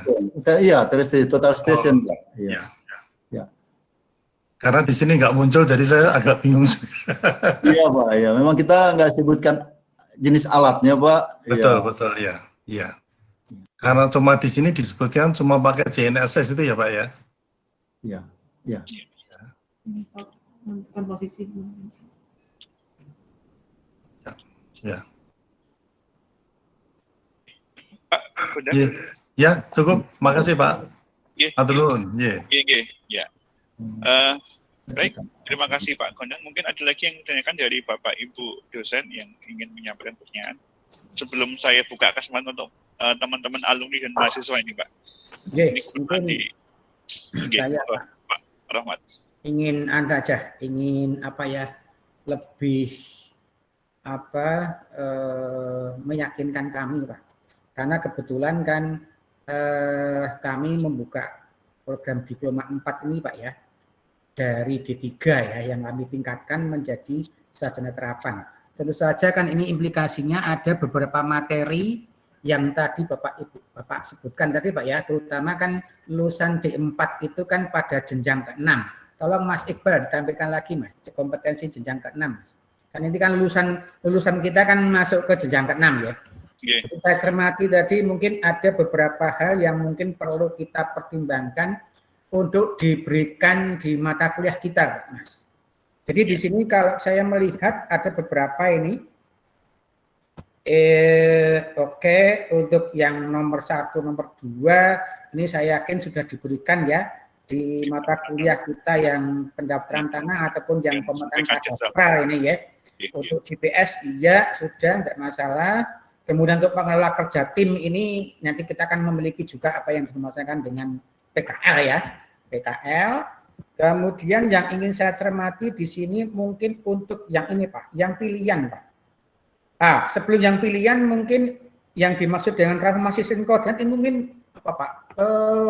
Terkait dengan sistem TM3 atau proyeksi Pak ya? Sistem proyeksi ini Pak ya? Betul, ya, Pak, Jadi kan maksudnya kan dalam sistem proyeksi kita TM3 atau jadi ya? Iya Pak, ya. Ya, sudah. Jadi kami sudah memiliki mata kuliahnya. Kemudian yang ingin saya yakinkan kembali ini yang basis data spasial, Pak. Apakah hanya sekedar basis data atribut atau sudah sampai ke spasialnya? Jadi menyimpan fitur titik, fitur garis, dan fitur poligon dalam suatu basis data. Betul, apakah Pak. hanya atribut? Iya Pak, sampai spasialnya Pak, sampai spasialnya. Oke. Jadi kalau spasialnya berarti ini memang menjadi mata kuliah yang harus kami tambahkan materinya di dalam basis data, Pak ya. Meskipun untuk anak-anak di 3 kami sudah kami berikan sedikit ini. Ya, jadi ini sudah kami berikan, Pak, untuk yang spasial ini meskipun ya masih dalam tahap pengantar. termasuk nanti query-nya, query spasialnya. Begitu Pak Ersen ya? Ya Pak, ya, ya. Betul Pak. Oke, jadi sekali lagi ini adik-adik mahasiswa kami yang menyaksikan ya, yang melihat tayangan ini, mudah-mudahan tahulah ya manfaat mata kuliah yang sudah kami berikan. Paling tidak ini nanti untuk mendukung ya kompetensi Anda di jenjang 6 ini. Harapan saya ini sebagai Kapolri. Jadi terima kasih Pak Erjon, saya kira itu saja.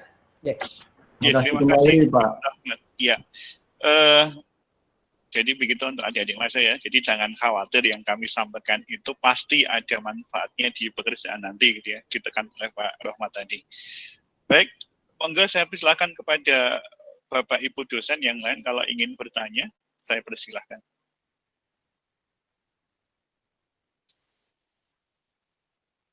Jika tidak ada, mungkin nanti saya lanjutkan ke pertanyaan dari adik-adik mahasiswa dan alumni, sudah cukup banyak ini. Monggo. Atau sementara nanti saya cukupkan dulu untuk yang Bapak Ibu dosen, saya cukupkan dulu. Nanti kalau memang ada yang ingin ditanyakan langsung saja bisa. Mungkin saya nambahi Pak Iqbal. Iya, monggo Pak. Saya nambahi Pak Iqbal. Iya. Karena di sini di tempat di KKN itu ada tentang keselamatan ya Pak ya, termasuk kesehatan ya.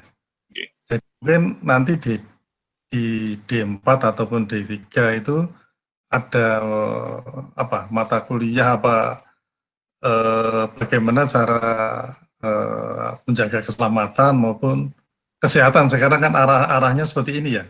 Pandemi nekat ngukur tapi dengan keselamatan yang seperti apa yang dimaksudkan, kira-kira itu Pak. Selama ini kan kalau anak-anak kerja ke lapangan kan tidak begitu memperhatikan itu ya. Ya. Saya kira mungkin tambahan mau dimasukkan di setiap mau praktek itu bagaimana keselamatan kalau untuk ke lapangan. Termasuk pakaian, termasuk sekarang harus jaga jarak dan seterusnya, itu mungkin loh ya, itu mungkin perhatikan protokol kesehatan gitu ya Pak. Iya. Asosiasi Ikatan Surveyor Indonesia Pak, ya, Asosiasi Surveyor seluruh Indonesia itu sudah mengeluarkan protap Pak, ada semacam panduan untuk seluruh surveyor Indonesia bagaimana APD kita selama kita di lapangan. Itu sudah Pak ya itu bisa diadopsi nanti ke mahasiswa Pak Erjon. Jadi sekali dari awal begitu. Khusus K3 ini Pak, kita adopsi dari SKKNI-nya PUPR. Ini kan kode, ya dia beda nih kodenya, dia M7110000 dan seterusnya. Oke, iya. Kalau yang IGN, makasih. Iya Pak ya. Iya, makasih Pak Erjon. Baik, terima kasih Pak Gondang dan Pak Erjon. Mungkin ini menyambung apa yang disampaikan oleh Pak Gondang ya, berkaitan dengan K3L untuk teman-teman di TSPD. Nanti di kurikulum kami, di kurikulum program studi D4 Teknologi Listrik dan Pemerintahan Dasar, itu ada mata kuliah khusus tentang K3 Pak. Jadi nanti ini sudah kami tambahkan di kurikulum kita. Memang yang D3 belum ada. Kalau D3 itu kalau nggak salah kita sisipkan dalam setiap praktikum, tetapi untuk yang D4 nanti kita ada mata kuliah khusus, sehingga nanti ya selain itu juga ada mata khusus nanti di PKL, kemudian ada juga di manajemen proyek, itu juga akan kita sampaikan begitu. Ya, begitu Pak Gondang, tambahan dari saya. Mungkin yang lain Bapak Ibu dosen, kalau tidak ada, ini saya lanjutkan Pak Harrison. Ini ada beberapa pertanyaan yang sudah masuk ke kami Pak lewat beberapa pertanyaan lewat link yang sudah kami berikan. Monggo Pak. Iya, saya sampaikan pertanyaannya Pak. Yang pertama adalah ini untuk syarat untuk lisensi jenjang 6. Ini pertanyaan dari mahasiswa kalau nggak salah. Iya, dari mahasiswa kami. Syarat untuk lisensi jenjang 6 yaitu lulusan D4 dengan pelatihan. Nah, pelatihan apa yang dimaksud, seperti apa, kemudian pelatihannya langsung dari ATR BPN atau bisa melalui lembaga yang lain, gitu.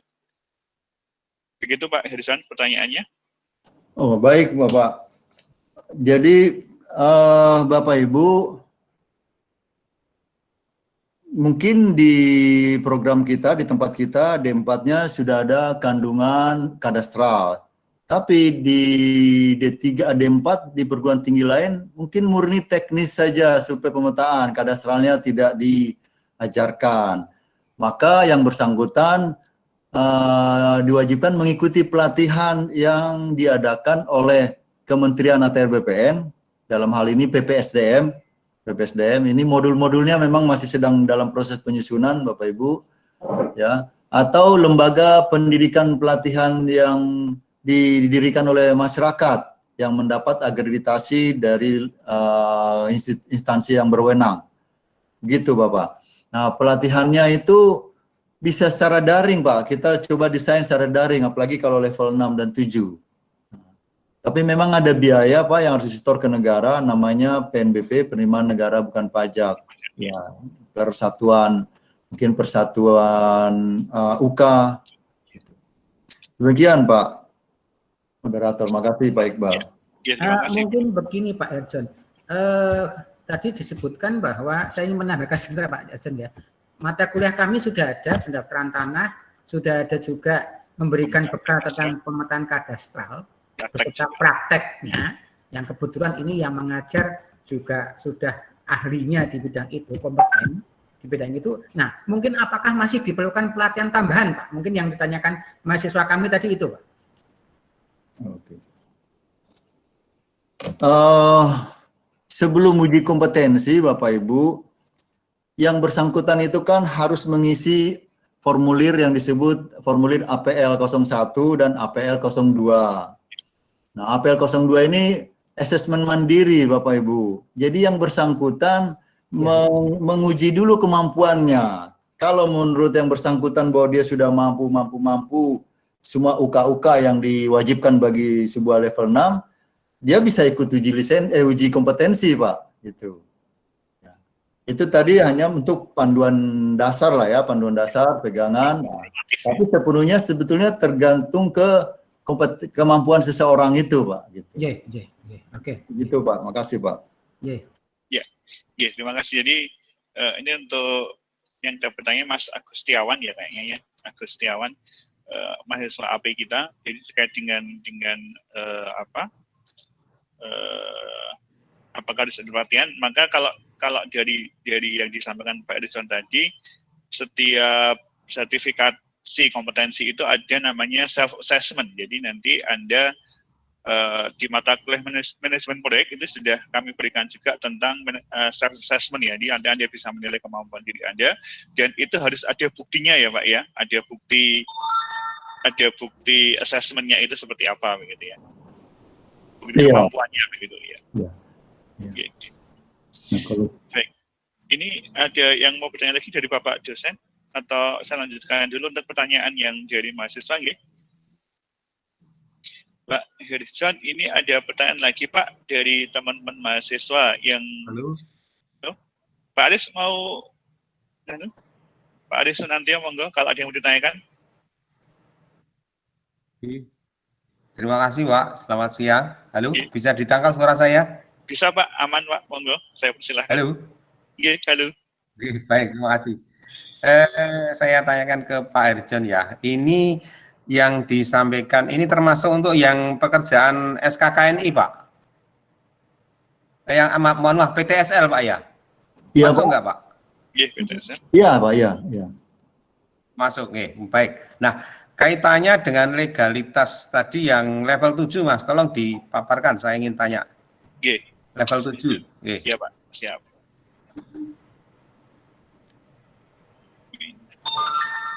Untuk dosennya. Pak Aris. Apakah sudah tampil Pak Aris? Sampun. Nah, kaitannya dengan yang ada di sini adalah produktivitas berupa laporan akhir ya Pak Iya Pak. Yang M711 GN 259.2 ya Pak Iya Pak, betul. Nah, berarti sudah masuk di dalamnya adalah GS ya Pak GS sekarang Nggak ada lagi Pak, gambar situasi. Nggak ada lagi. Oh, sudah nggak ada lagi. Iya, Baik. iya. Nah, tapi pastinya berarti ada kaitannya dengan batas ya Pak ya, yang ditunjukkan oleh pemilik ya Pak ya. Iya Pak ya. Nah, kemarin saya mengikuti seminar 1 Bapak Budi, Bapak Direktur, salah satu direktur di BPN, bahwa penunjukan batas itu tidak artinya bisa diwakili oleh perangkat desa ya Pak ya. Nah ini seberapa jauh legalitasnya ya Pak, karena terkait dengan laporan akhir berarti kan pastinya produktivitasnya itu layak untuk diterbitkan sertifikat gitu ya Pak? Iya Pak ya. Nah itu mohon komentarnya bagaimana Pak? Oke, terima kasih Pak. Ya. Kadang Pak pemilik tanah itu tidak berada di tanahnya, dia mungkin berada di kota lain. Ya. Pemilik tanah tersebut bisa memberikan surat kuasa kepada aparat desa sepanjang aparat desa itu memang memahami batas-batas bidang tanah warganya, gitu Pak. Kalau tidak, ya, kalau tidak memahami, mungkin tetangga-tetangganya ada yang mengetahui, memahami, dan tetangganya bersedia untuk membantu petugas syukur kita di lapangan. Boleh Pak. Oh, baik. Jadi legalitasnya dari surat kuasa ya Pak ya? Iya, iya Pak, betul Pak. Nah, dan sementara kebetulan ada kasus yang kebetulan dari saudara saya itu yang sebelahnya itu nggak mau Pak. Nah itu sampai sekarang akhirnya pekerjaan PTSL itu ditinggal Pak. Ini kira-kira lalu seperti apa kan? Berarti kan menghambat di dalam produktivitas yang tadi Bapak sampaikan kaitannya dengan jumlah bidang yang sudah ditargetkan oleh BPN Pak ya. Ini kalau cuma satu, nah kalau ada beberapa ini kira-kira terus bagaimana ya Pak? Mohon maaf Pak Aris, ini kayaknya Pak Hirson ada gangguan. Sempat terputus Pak, izin Pak, iya boleh diulang lagi Pak. Sempat ada gangguan koneksi Pak Aris, monggo diulang lagi Pak. Oke, baik. Jadi intinya harus ada surat kuasa ya Pak ya? Iya Pak ya. Nah, kalau di dalam penunjukan batas itu tidak ada kompromi, berarti pekerjaan PTSL itu yang di lokasi itu ditinggal ya Pak? Atau kasusnya seperti yang di Malaysia Pak, diukur dulu lalu baru nanti diskusikan di kemudian, atau bagaimana Pak? Iya. Pak Harrison, mohon maaf mic-nya mati Pak Harrison. Oke. Iya. Ya, memang Pak, karena kita juga dikejar target, memang harus diusahakan semaksimal mungkin dapat diselesaikan, mendapat data di lapangan. Oke. Tapi sepanjang belum dapat, ya dia harus ke bidang-bidang tanah lainnya. Sementara itu dikasih catatan dulu Pak, kasih catatan dulu. Ya. Tetapi tidak diukur ya Pak ya, berarti ya, ditinggal ya, atau bagaimana? Kalau bisa diukur Pak, diusahakan diukur. Oh diukur ya, iya, diukur cuman diberi catatan ya Pak ya. Iya Pak, tapi kan kalau dengan dia sistematis lengkap, dia kan nanti terkunci juga Pak oleh bidang-bidang lainnya di sekitarnya, sehingga dia bisa kita peroleh juga Pak. Datanya Pak, ya, bisa kita petakan juga. Ya. Karena dari yang saya kemarin dengarkan ketika Pak Budi itu presentasi, itu ternyata partisipasinya hanya 36% Pak, dari yang mestinya berarti kan tidak ada separuh dari yang terlibat di dalam pekerjaan PTSL. Nah itu dia juga menyampaikan bahwa sosialisasi artinya beberapa strategi itu sudah diusahakan. Nah yang menjadi pemikiran saya, nah kalau ini menjadi target pemerintah, di mana angka 36% ini bagi saya sesuatu yang ya BPN sebagai institusi formal yang punya kaitannya dengan legalitas formal untuk sertifikasi, memang ya harus bekerja lebih keras lagi Pak. Saya kira itu aja Pak, terima kasih Pak. Betul Pak, makasih Pak Aris ya. Kita harus bekerja keras terus sini Pak untuk menyadarkan masyarakat, terus dari hari ke hari mensosialisasikan program besar ini Pak. Ya, manfaatnya untuk Oke, kita, terima kasih. manfaatnya juga untuk masyarakat. Oke, terima kasih Pak Isbal. Oke, terima kasih. Terima kasih Pak Terima kasih Desmond. Pak Des atas tanggapannya. Nah, berikutnya ini ada pertanyaan lagi Pak dari teman-teman mahasiswa yang menyampaikan ini. Apakah apa istilahnya penaikan status dari ASK Madya ke SK Muda untuk lulusan D3 tidak bisa. Jadi ini ada yang tanya, alumni D3 bisa nggak saat ini mungkin sudah punya ASK Madya, sudah memiliki ASK Madya, untuk naik ke SK Muda itu dimungkinkan tidak ya Pak dengan status dia sebagai alumni D3? Enggak. Makasih Pak Iqbal ya. Iya Pak. Mohon maaf Pak, ya ada persyaratan pendidikan minimal D4 itu Pak. Ya, jadi dia tidak bisa dari D3 naik menjadi SK Muda. Ya. Ya. 6 ya. Iya Pak ya. Ya, baik, ini berarti sama dengan yang di apa? Yang di yang IG ya, yang Di IG. DG Pak, ya. Iya sama. Ya. Itu K6 pun juga harus S1 atau D4 begitu nggih. Ya. Ya, begitu adik-adik mahasiswa. Jadi kalau harus D4 lagi, harus D4 memang join ke AP ini mestinya menjadi satu peluang ini untuk teman-teman alumni D3 ini. Betul Mas Iqbal, biar masuk AP Pak. Betul. Itu apa tadi?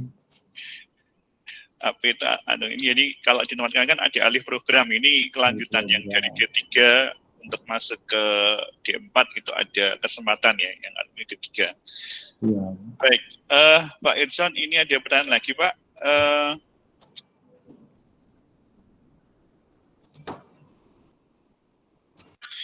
Nah ini ada pertanyaan syarat ini mungkin nanti juga nanti bisa dijawab, mungkin sudah dijawab lagi di paparan teman mungkin ada yang kelewatan.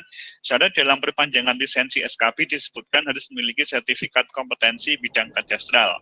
Nah, apakah saat ini sudah ada lembaga atau badan yang menyelenggarakan sertifikasi tersebut?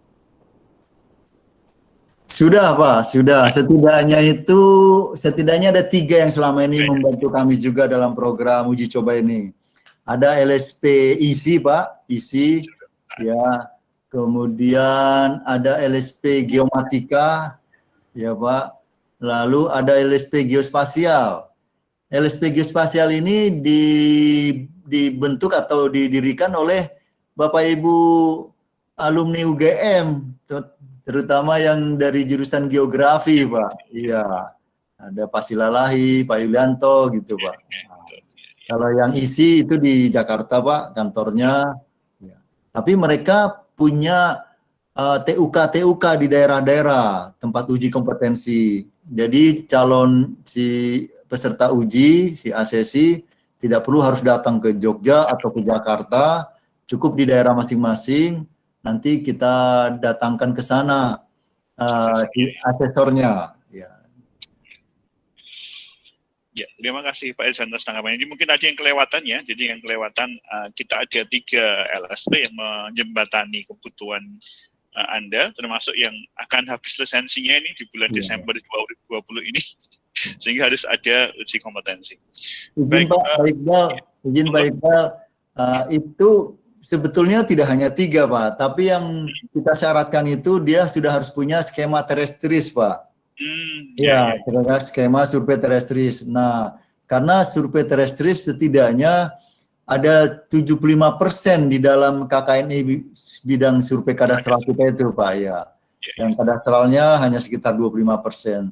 Tadi di awal kami ada cantumkan UK-nya itu untuk yang terestris 35 UK. Yang yuridis dan administrasinya 9 tambah 5 hanya 14 gitu Pak. Iya. Nah, yang sementara ini yang terinventarisir sama kami ada 3 Pak yang juga selama ini sering membantu BIK di dalam sertifikasi kompetensi para ahli-ahli yang ikut mengerjakan pekerjaan di sana. Nah, ini ya. Iya, itu dia Pak ya. Jadi memang sebagai fondasinya di terestris ya Pak ya, karena memang LSP-nya yang harus memiliki terestris gitu. Iya, ya, betul baik Pak. Oke. Ini ada lagi Pak pertanyaan dari salah satu mahasiswa juga.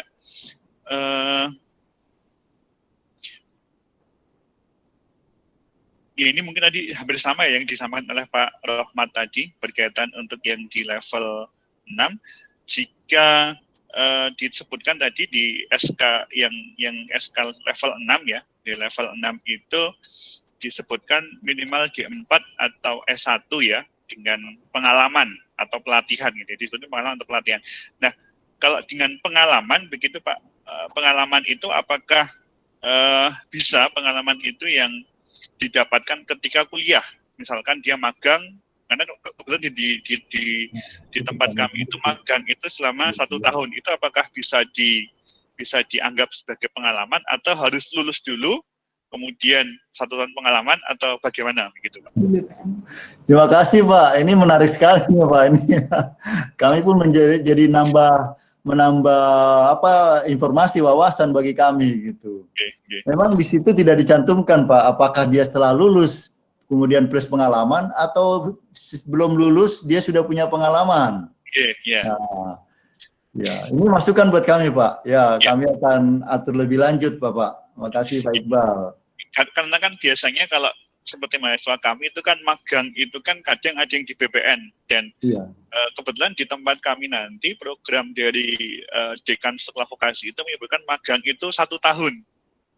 Jadi magang itu 2 semester. Jadi apakah itu bisa dimasukkan sebagai pengalaman itu atau tidak? Nah, ini mungkin nanti bisa bisa disesuaikan gitu ya Pak. Iya Pak ya, apalagi dengan programnya Pak Mendikbud Pak ya, program Kampus Merdeka ya. Ya, itu setidaknya dia 2 semester Pak ya harus magang. Iya, betul. Baik Pak. Monggo untuk teman-teman mahasiswa atau alumni atau Bapak Ibu dosen yang masih mau bertanya, ini masih ada kesempatan, kita sampai jam 11. Kita masih ada waktu sekitar 5 sampai 10 menit untuk diskusi kita.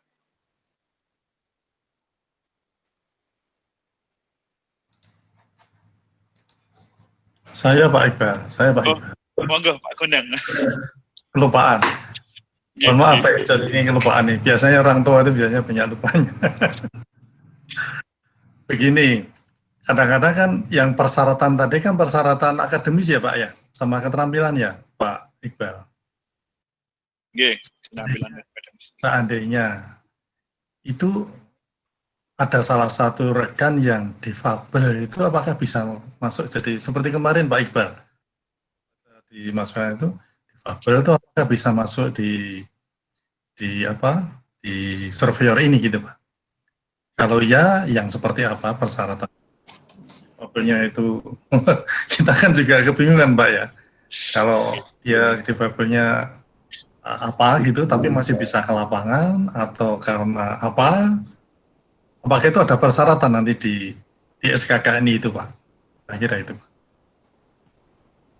Kalau ada kan bisa dimasukkan, oh ini saya bisa daftar karena saya, begitu loh. Jadi, tapi kalau enggak, apa solusinya Pak? Saya kira gitu Pak. Terima kasih Pak. Ya, monggo Pak Gerson, terkait dengan difabel ini. Iya Pak ya. Ya, saya menyaksikan ketika tadi asesor menanyakan kepada peserta, ada yang buta warna tidak? Ada yang kakinya pincang, kira-kira gitulah bahasa sederhananya. Lalu ada yang beberapa cacat fisik lah disampaikan. Ya alhamdulillah sih tadi pesertanya tidak ada satupun yang cacat fisik. Tapi artinya si asesor ingin menggali informasi itu dari si asesi, tentu dalam rangka ada perlakuan-perlakuan khusus nantinya begitu. Ada kebijakan-kebijakan. Nah, sejauh ini memang di SKKNI, KKNI kita belum kita atur, Pak. Tapi ini menjadi masukan yang berharga untuk kami. Mungkin kami harus masukkan itu di skema. Di skema yang nantinya menjadi pegangan LSP itu di dalam melakukan uji kompetensi. Terima kasih Pak Gondang, masukannya Pak. Makasih Pak. Iya Pak. Untuk yang disabilitas ya, karena memang ya saya sampaikan aja bahwa kemarin itu di departemen kami ada audiensi dengan masyarakat difabel ya yang ada di UGM.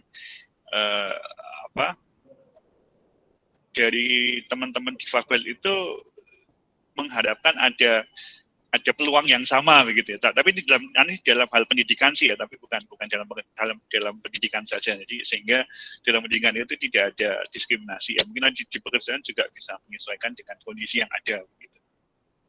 Ya. Monggo pada Bapak Ibu dosen. Jika tidak ada, ini juga di dalam link pertanyaan yang kami ajukan juga sudah tidak ada respon lagi, sudah tidak ada. Oh ini Pak, satu terakhir Pak, ini terakhir yang mungkin menjadi satu hal yang agak urgent begitu. Ada dua pertanyaan, mengapa harus surveyor berlisensi? Keunggulannya apa dibandingkan dengan yang tidak berlisensi?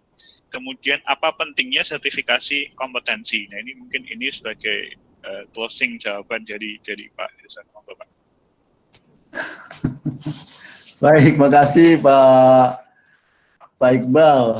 Di dalam paparan kami tadi ada Pak, di situ disebutkan ya yang di slide nomor 7 Pak Iqbal. Baik. Ya. Syarat ya. Ya. Jadi iya, baik. Jadi kompetensi kerja Pak, ini kami kutip dari sebelumnya Pak. Setelahnya ya. Iya. Nah ya, itu dia Pak, itu ya. Kompetensi kerja, kemampuan kerja setiap individu yang mencakup aspek pengetahuan, keterampilan, dan sikap kerja sesuai dengan standar yang ditetapkan. Itu dibuktikan dengan sertifikat kompetensi. Itu Permenaker. Nah, semua lulusan perguruan tinggi yang ingin bekerja di dunia pekerjaan, ya, dia harus diuji kompetensi. Tapi tidak semua itu akan bekerja di BPN. Kalau dia ingin bekerja di BPN, maka dia harus kita beri lisensi dulu. Jadi tidak semua surveyor menjadi surveyor kadastral. Surveyor yang bekerja di bidang pengukuran pemetaan di BPN kita sebut surveyor kadastral, dan dia harus mempunyai lisensi. Lisensi itu pendelegasian kewenangan Pak, bukti delegasi kewenangan kami. Ya, bukan bukti kemampuan individunya itu sebetulnya Pak. Ya, lisensi itu. Jadi perbedaannya di situ Bapak Ibu. Nah, memang Bapak Ibu kami harus akui bahwa selama ini kita belum terapkan uji kompetensi. Kita langsung uji lisensi. Karena apa? Karena panjang persiapan menuju uji kompetensi ini, Pak. Ya, tadi sudah kami jelaskan di awal 2019 kita baru mulai cawe-cawe merumuskan SKK ini. Sementara pekerjaan PTSL mulai 2017 gitu. Jadi bisa ditunda gitu ya, Pak. Tidak bisa ditunda, Pak, gitu. Pekerjaan di depan mata begitu besar, sementara SDM-nya nggak mencukupi, ya kita libatkanlah masyarakat profesi, tapi kita harus beri lisensi dulu. Begitu Pak Iqbal. Makasih Bapak. Terima kasih Pak Irsan. Baik Bapak dan Ibu sekalian, adik-adik mahasiswa dan alumni yang kami banggakan semuanya. Kita terasa ini dia pukul 10.58 ini jam di laptop saya. 2 menit lagi berakhir sesi kita. Baik, mungkin sebagai penutup saya berharap ada satu closing statement dari Pak Irsan terkait dengan SKKN ini, Pak. Monggo, Pak. Baik, terima kasih Bapak Ibu, bahwa di dalam sistem kompetensi nasional, ya, sistem kompetensi nasional itu ada 3 pilar. Yang pertama SKK ini dan KKNI, ya, itu sudah kita miliki. Yang kedua adalah program pendidikan, pelatihan, modul-modul itu perguruan tinggi sudah melakukan, dan PPSDM sedang menyiapkan juga modul-modulnya Bapak Ibu. Dan pilar yang ketiga adalah uji kompetensi yang dilakukan oleh LSP. Nah, ketiga pilar ini sangat dibutuhkan dalam rangka peningkatan kualitas sumber daya manusia Indonesia. Sebagaimana visi Pak Presiden kita, salah satu visinya adalah peningkatan kualitas SDM. Dan ini juga menjadi program strategis di kementerian kami, peningkatan kualitas sumber daya manusia. Demikian Pak Iqbal, closing statement kami. Terima kasih, mohon maaf kurang lebihnya kalau ada kata-kata yang kurang berkenan. Assalamualaikum warahmatullahi wabarakatuh. Waalaikumsalam. Terima kasih Pak Hersan atas segala informasi yang diberikan kepada kami, dosen dan kepada adik-adik mahasiswa terkait dengan SKK ini bidang kadastralan. Ini harapannya nanti bisa berguna bagi kami, utamanya bagi Prodi untuk meningkatkan kurikulum kami sesuai dengan SKKN yang sudah dibuat, sehingga kurikulum nanti kita akan sejalan atau selaras dengan apa yang menjadi pekerjaan di BPN salah satunya, begitu nggih. Ya. Kemudian sebagai penutup mungkin untuk teman-teman mahasiswa dan Bapak Ibu sekalian, mohon bisa mengaktifkan kamera videonya karena kita akan ambil gambarnya sebagai dokumentasi Pak ini Pak. Jadi silahkan yang masih on di dalam room ini silahkan kameranya diaktifkan untuk diambil gambarnya, yang ambil dari tim panitia. Apakah sudah siap? Gimana Pak Iqbal? Sudah siap saya? Sudah? Yang mengambil gambar siapa ya? Bisa aktif aninya? Baiknya Sebentar. Yang mengambil Sudah siap? Dari Bali nih Pak ngambil. 1, 2, 3. Lagi? Sudah? Sekali lagi. Sekali lagi, ya.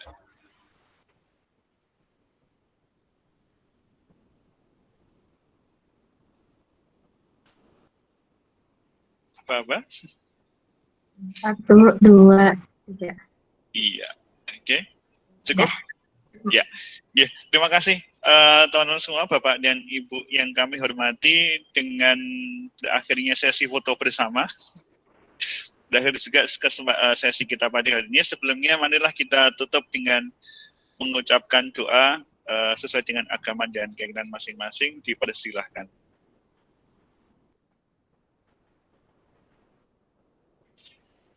Baik, sekali lagi saya ucapkan terima kasih kepada Bapak Herson Panggabin dari Direktorat Pemetaan dan Pengukuran dan Pemetaan Dasar Kementerian ATR BPN yang sudah menyampaikan banyak sekali informasi buat kita semua.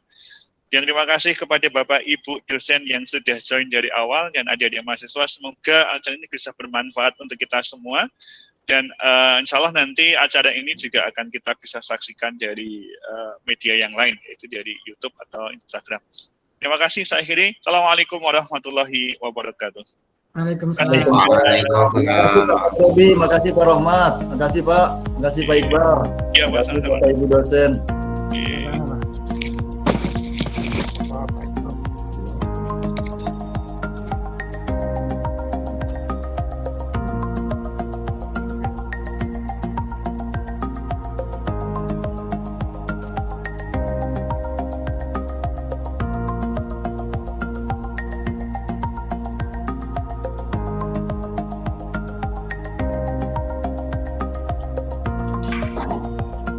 Acara sudah selesai, silakan bisa meninggalkan ruangan. Atau mau bereuni silakan, udah 30